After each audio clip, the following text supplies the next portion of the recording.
Welcome to An Honorable Profession, a podcast giving America hope since 2018. I'm Ryan Coonerty. Along with Debbie Cox Bolton of the New Deal, I'm lucky enough to be your co-host.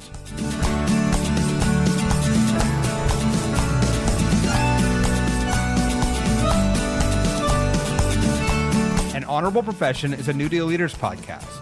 The New Deal is an organization that supports the next generation of American leaders. From attorneys generals, to state senators, to mayors, to school board members, these are the people that are pushing policies and politics that will respond to climate change, rebuild our economy, address racial injustice, and restore our democracy. These are incredibly talented people who have dedicated themselves to public service when their country and their communities needed it the most. Check out newdealleaders.org to see what I'm talking about. Today, I talk with Massachusetts Representative Andy Vargas. Not only did he give a thoughtful and inspiring interview, he did it while holding his infant son Ruben on his lap. We talked about his efforts to expand school meals, affordable housing, and meet the needs of his community. He also shared how he decided at the age of 21 to run for office and what young candidates of color need to know about the political process. Andy Vargas gives me hope for the future of American politics. I hope he does the same for you. Enjoy. Representative Andy Vargas, welcome to An Honorable Profession. Great to be here. Thank you, Ryan. I should let listeners know that we have Andy's son, Ruben, is joining us, so you may hear some adorable baby sounds as we talk, and we can talk about sort of the challenges of elective life and childcare that so many people experience. But why don't we start with, first of all, how are things going in Massachusetts? We had an election there last night. And what do you see as the political tides that are washing through Massachusetts right now? Yeah, so last night was really exciting here in Massachusetts. We had elections all across the state. And the number one issue that we continue to hear across the state is the cost of living in Massachusetts, and primarily housing. People are having a tough time making ends meet, whether it's through their rent or through their mortgage or buying a home. Housing continues to be one of the number one issues in the overall grand scheme of cost of living here in Massachusetts. So that definitely came out strong throughout the election. And how do you think it reflects in the voters' choices and then the decisions they'll make in November? Yeah, I think voters chose candidates that they found to be real and authentic, candidates that they saw in their neighborhoods, candidates that were speaking in language and in values that they understood and that resonated with them. And I think that it was another election cycle that proved that the old school retail politics, door to door, seeing folks in community will always have a greater effect than sort of the social media perception that's created that often does not match what we see at the ballot box. I mean, I think we're seeing that over and over and over again, where there's one conversation that's happening online amongst one group of people, and then a whole different conversation that's going on in neighborhoods and real life. How do you balance trying to, as a representative, trying to hear the online voice, but then also make sure you're engaged with the voices in your downtown and in your neighborhoods? Yeah, there really is no replacement for being physically in community. I think during the pandemic, we did our best via Zoom to be able to do that, and through community conference calls and Zoom events, and getting people to book their vaccination appointments, engaging with them on those phone calls. But there really is no replacement. And social media is a great tool to sort of quickly get information out there, but not everyone's out there on social media. And so we have to be cognizant of the fact that we have to meet people where they're at. And still, the vast majority of people are not getting the majority of their day-to-day information when it comes to solving their own personal problems via social media. They might be getting passive national information on social media, but their day-to-day solutions are found in the interactions that they have with real people. Yeah, I think that's absolutely true. Can you talk a little bit about your path into public service and the sort of in-person activities that led to that? Ruben has watched as well. Yes, he does. Yeah, it's good. He says I have no more personal path. It's all about him now. So I come from a very large Dominican family that came to the U.S. in the 1980s. and sought to, like many immigrants, build a better life for the generations that came after. And come from a household where my mother is a nurse, my dad started his own nonprofit here in the US to help send equipment and medical supplies to the Dominican Republic, particularly when hospitals had excess supplies or were throwing out hospital beds or equipment. And so I grew up in an environment of service and kind of always had an idea of wanting to serve in some capacity or another. I also grew up in a really interesting social environment in that I was the only Latino kid in my AP and honors classes. And I constantly found myself being not, just to be candid, quote unquote, hood enough for some of my Latino friends in other classes or my cousins, and then quote unquote, not white enough for my peers in my AP and honors classes in high school. And so growing up in Haverhill, my hometown, wasn't easy as a young person. And I found myself often falling into the usual line of thinking that young people from mid-sized cities across the country and small cities and towns across the country have, which is, how do I work my butt off, go to a good school, and live in one of the big cities across the country, whether that's Boston, New York, DC, LA, Chicago. And that for a while was my mentality. I knew I wanted to do something in service in a big city because that's what young people are told in small to mid-sized cities across the country. So I went to Boston University. I did all sorts of internships and experiences at the State House. I interned at the U.S. Embassy in Madrid, and then did an internship in the Obama White House as well. And then my senior year of college, something kind of really clicked with me. And it was that the exact reason why I wanted to leave Haverhill and not come back was the reason why I needed to come back. When I looked at the leadership in the city, among the city council, the school committee, the mayor, it didn't reflect the demographics of the community. And I really felt that there was a void that I could fill, that I could serve. As a young person, as someone who represented the Latino community as well, which was about a quarter of our population and about half of our public school students. And so there was a void that I felt like I could fill back here at home instead of staying in a big city like most young people from small to mid-sized cities feel like they have to do. And so I decided to not contribute to that brain drain that we often see in small to mid-sized cities. And I came back home and decided I was going to run for city council. I pulled nomination papers at 21. I marched my family down to City Hall just to pull the nomination papers. And I had to explain to them, like, we haven't won anything yet. We're just pulling the papers, guys. Like, this isn't like a parade. But the whole family wanted to go into City Hall, and because it was a historic sort of moment for them. And I remember that one of the staff members in the city clerk's office said, "What is this, the Dominican Day Parade? Is that what's going on here?" And we pulled papers. We ran for city council in 2015. I was 21 when I pulled papers. Ended up turning 22 a couple months later. There are 9 city councilors, 8 incumbents were running, total of 18 candidates. And we needed to come top 9. And we placed 3rd in my first run for office. And so I joined the city council at 22 years old, became the city's first Latino elected official, and began serving my community over the course of 2 years. And then much of politics often is unplanned. We had my predecessor, Representative Brian Dempsey, who was the chairman of the Ways and Means Committee here in Mass, decided to move on from his seat 2 years after I had joined the city council. And so that opened up the opportunity to run for state representative and serve my community in a higher capacity and be able to begin to address some of the systems level issues at the state level. And so threw my hat in the ring for that. We had a primary, we had a general, and we were able to win both of those. And I've been serving in the Massachusetts House of Representatives since 2017. Can you talk a little bit about what it's like, the challenges and the opportunities that come with being a young Latino voice and the first Latino voice in an elected body? And how do you navigate all the challenges and opportunities that come with that? Yeah, I think, there are definitely challenges. There are also strengths that come with it.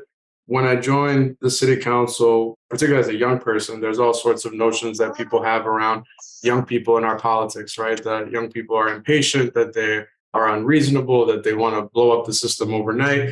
And many do want to change the system overnight.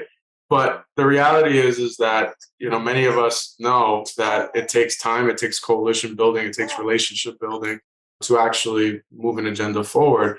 And so when I joined the city council, I was 22. And the first thing I did was really just listen. and spend time to get to know my colleagues. So I had coffee with every single one of the city councilors on there. I asked them what their priorities were, what issues they had been working on, where we could find alignment so that the issues that I found to be important, I could also align with them on if they had been working on that issue already. And also to just get to know them on a personal level and allow them to get to know me on a personal level as well. So that when it came time to propose policy or to try to build a coalition, we already had a rapport, a relationship, and had established trust. And we had sort of deactivated any of that sort of stigma that comes with, a new young person in elected office. And so that paid dividends, and we were able to build coalitions on the city council to improve our education system here, to provide more financial transparency to how taxpayer dollars were being spent here. And so that really paid dividends. And then in terms of being a Latino candidate, there are certainly challenges that come with that when you go door to door, but they're few and far between. Sometimes you get people, I had one person when I went to a door that opened up and said, no, thanks, we don't want Haverhill turning into Lawrence. And Lawrence is a city nearby that is about 90% Latino, and most of their elected officials are Latino. So you got some of those few and far between. You also get pigeonholed as, quote unquote, the Latino candidate. And the perception is, he's really running for them, not for all of us. And of course, that's nothing could be further for the truth. I'm running for my entire community, a community that raised me. Folks of all backgrounds played a role in my life. And I'm, more than excited to represent everyone. But I think that there were more strengths than there were challenges because I was able to speak a different language, excite folks who were young, who were seniors, who spoke a different language, and really meet them where they're at. And so I definitely think that being young, being a Dominican American candidate played more of a strength than a challenge. What advice do you have for someone out there, maybe a young Latino, Latina, who's thinking about getting involved in their community, maybe through elective office, maybe through other kinds of service? Where do they start? So the first place to start is think about what issue you really care about. I think too many people begin with what office they want. And I think that leads down to a dangerous path, because if your first thought is, this is the office that I want, and once you get there, then your priority is always going to be viewing your role from that lens of how do I preserve what I want, which is that office. Whereas if you start with, I care about education, or I care about climate justice, or I care about infrastructure, whatever issue is super important to you, that lens will make sure that you stay on track and on path with your decision making, regardless of the office that you're in. And so first and foremost, I would sit down and find the issue that you care about, and then find somebody who's working on it already. There's probably somebody out there, an organization or an individual in your community that also cares about it, and ask, how can I help? And then once you do that, you can start to think about, what are the entities, what are the offices that really can play a role in moving the agenda forward on that issue that you're so passionate about. And so, I would sit down and think about what is the issue you care about, who's working on it already, and then what offices can really move the needle on that issue. I think that's incredibly good advice. And hopefully there's a bunch of people out there who listen and take it. Let's talk about one of the issues that you moved forward, which is the Universal School Meals Program, which is a tremendous effort that you got through the legislature last year. And why don't you tell us a little bit about that and why you chose that as the issue that you were going to spend time and effort on? Yeah, so I think when I first got into politics, I thought a lot about opportunity, right? And a lot of elected officials, we talk about that we want to create opportunities for people to live out their American dream, to live up to their full potential. But I think what comes before opportunity is ensuring that people have their basic necessities met. And what I mean by that is nutrition, housing, healthcare. These are basic things that people should have so that they can even be ready to accept an opportunity. Because we can create all these jobs, we can create all these opportunities for people, but ultimately, if they're not ready, if they're not well fed, then they're not going to be ready to take advantage of those opportunities. And so I like to say that I took a step back and started to think about what are the bare necessities policies. And I really like that term because as a kid, my favorite movie was Jungle Book. So I often tell my staff, and they cringe when I do this, that we need to look for the bare necessities, the simple bare necessities. And once we focus on that, then people can be ready for the opportunities that we throw at them. And so that's how we arrived at nutrition. We know that kids in our schools aren't going to learn effectively if they're hungry. It's the bottom line. And if we're going to continue to tout that education can be the great equalizer, that it is a way out of poverty and out of the socioeconomic conditions that kids are born into, then the least we can do is make sure that every kid is fed and that there's no stigma associated with being a quote unquote free lunch student. And so I started working on this issue through legislation called Breakfast After the Bell. And the progress of this policy has really been incremental. So Breakfast After the Bell essentially says that breakfast in schools has to be, yes, you like breakfast. Breakfast After the Bell essentially says that breakfast has to be served after the first homeroom bell in schools. And the reason for that is that there's a lot of research that shows that more kids actually eat that breakfast if it's in homeroom or after that first bell than the students that have to be there before the first bell, because transportation isn't available to get students to school that early, whether it's the bus or for parents to drop them off that early. And so what the research shows is that once schools move breakfast from, hey, you have to be at school 30 minutes before the first bell to get it, to, hey, you can get it in homeroom or you can get it on your way to the first period, we see a dramatic increase in breakfast participation in our schools. And so we started with that bill. We passed that bill, which was super exciting. And like many issues, policy is incremental. And so students were still under the free reduced price system, but at the very least, they were able to get this breakfast after that first bell. Then we arrived at universal school meals. And again, the research there shows that if we're able to provide free breakfast and lunch for every student, not only do more kids eat, and not only do we actually close the gap of students that need the universal school meals but don't qualify for free meals because of the stringent federal guidelines on income limitations, but we also reduce the stigma and improve the social fabric of our schools because now we're not putting kids into different buckets of classes. And so there's all sorts of benefits that we see to providing free breakfast and lunch to every student. And the best thing about the pandemic really was we were able to test that. We had the federal government provide universal school meals for 2 years.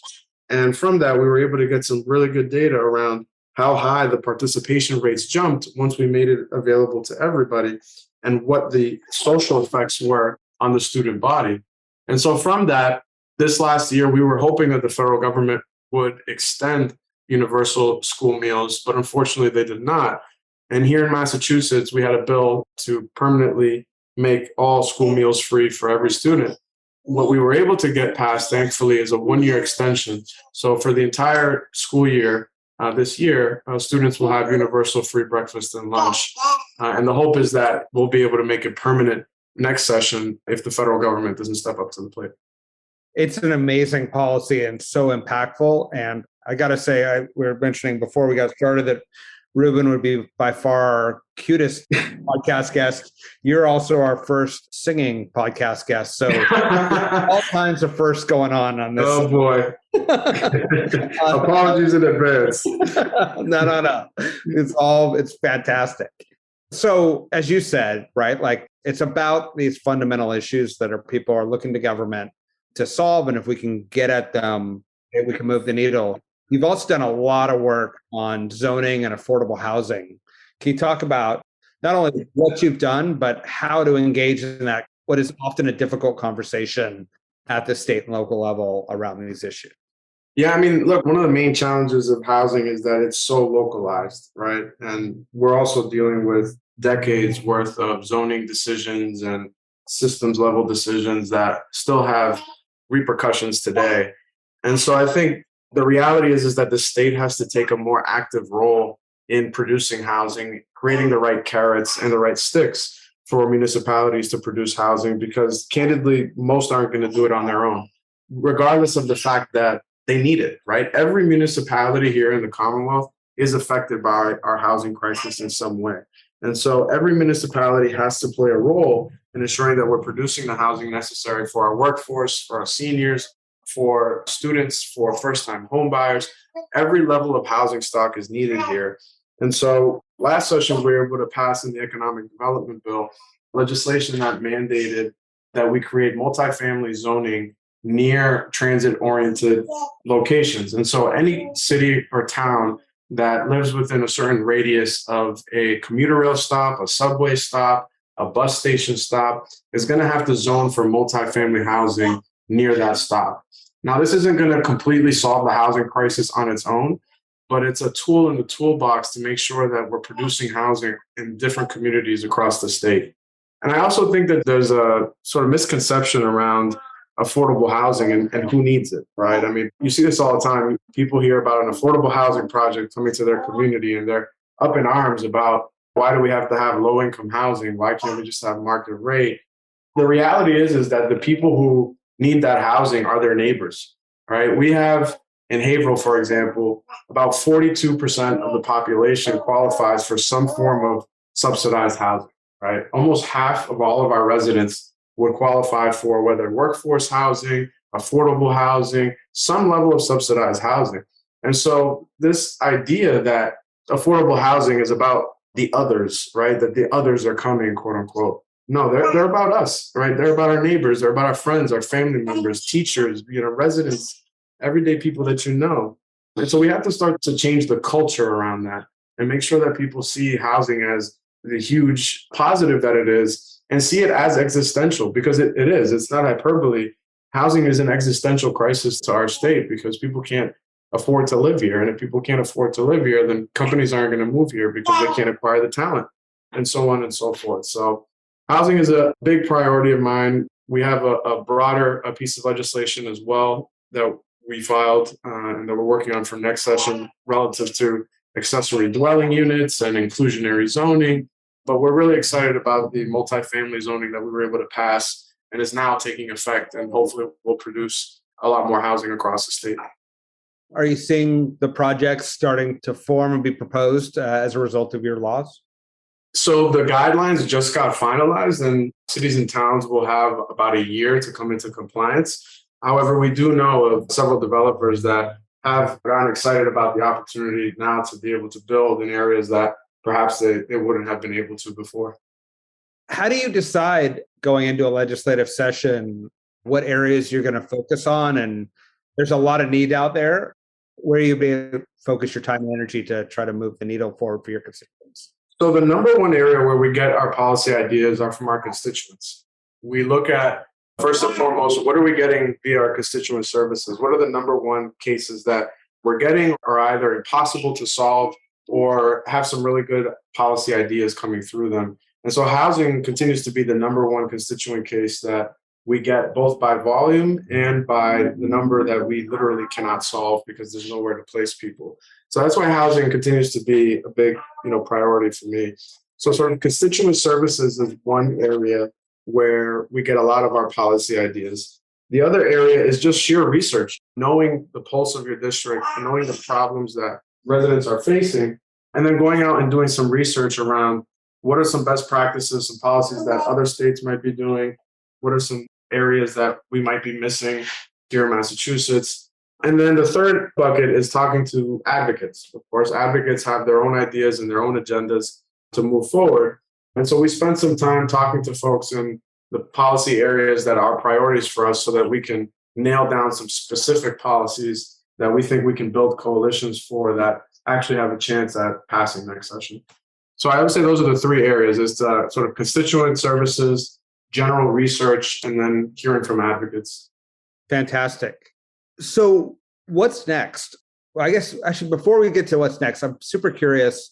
You have a baby, you have a young family, you're in the biggest profile in Courage. You list on your website that your wife is a Yankees fan. So how do you think about your political future as you're trying to balance all these competing demands? Yeah, it's a good question, and candidly, I'm still figuring that out as I have my kiddo here today. It's a day-to-day thing where you first and foremost focus on the job that you have right now and making sure that you're doing it right, and that includes being a dad, being a husband, of course, being a state representative, and then it also includes make sure that constituents know that you're doing your job, right? That you're responding to all their concerns, that you're solving their cases, that you're filing legislation that reflects their priorities and their concerns. And then it's also doing the things that prepare you for the opportunities that are next. So, I might not have an idea right now as to what I might be running for next, but there are things that I can do now, including doing my job right now, that could help me make sure that I'm ready for that next opportunity. It's as that saying goes, that luck is when preparation meets opportunity. Absolutely. Absolutely. As we wrap up here, if I had 24 hours in Haverhill, what should I do? Yeah, so I have to correct it because if not, my constituents would kill me. It's Haverhill. Haverhill. Thank you. Yeah, one of those Massachusetts towns that are tough to pronounce. 24 hours in Haverhill. I would first and foremost spend some time downtown so you can see what has happened in terms of the transformation of these historic mill buildings that used to produce shoes into these beautiful lofts, apartments, and business storefronts. It's a really interesting story and renaissance that the city has gone from. We used to at one point produce 1 out of every 10 women's shoes in the country. Now, of course, we don't have any shoe manufacturing here in Haverhill, but the downtown has this beautiful landscape of these old mill buildings that have now been repurposed. So I would spend some time walking around downtown. I would then go to Winnikinny Castle. Winnikinny Castle is this beautiful park that the city owns, and there's an actual castle at the top. People get married there. There's weddings there. There's a Harry Potter festival that happens there. There's a car show there. So a lot of great activities happen there. And then lastly, I would recommend kayaking on the Merrimack River. The Merrimack runs right through the middle of Haverhill. It used to be so polluted that nobody would get anywhere near the river because, of course, all the factories used to dump all of their factory solutions into there. But now it's made a comeback, and we have, fish, we have wildlife, we have kayaking, and you can kayak all the way from Haverhill out to the Atlantic Ocean. It would take you a few hours, but I did it myself, and I would highly recommend it. That's fantastic. I'm actually curious because New England and Massachusetts, there's such a rich, long history, yet it's constantly evolving. When you think about your hometown 10 or 20 years from now, as Ruben drags you down to the courthouse to file nomination papers, what do you see for your community? Well, I hope that we're a community that has advanced when it comes to making sure that anyone who comes here can actually make it, whether that's making a product that they want for their business, making a better life for their kids, making their dream home a reality. This is a city where people come to because they see opportunity, and we have to live up to that reputation. And so my hope is that 20 years from now, maybe even sooner, we have, universal childcare. We have higher home ownership rates. We get folks into homes that they can build equity and intergenerational wealth into. We have a beautiful landscape all across the city that reflects the needs of our climate, and that we're a place where people continue to come to realize their full dreams and their full potential. I love that vision. May it happen to your town and all towns. Amen. Representative Vargas, Ruben, thank you for joining us today. It's a pleasure to have you part of the New Deal Network and to watch your leadership play out in Massachusetts and be looked at and across a lot of hometowns and states across this country. Thank you, Ryan. It's a pleasure to be a part of the New Deal Network, and I'm so excited about what New Deal leaders are doing across the country, and I'm just super proud to be a part of this. And thanks for having me and my assistant here today. My pleasure. Always, always. Thanks for listening to An Honorable Profession. Please subscribe to hear more amazing leaders and keep asking your elected officials to be honorable. Boots Row Group produces podcast. I'm Ryan Coonerty, and because we keep things honorable, no tax dollars were used in the making of this podcast.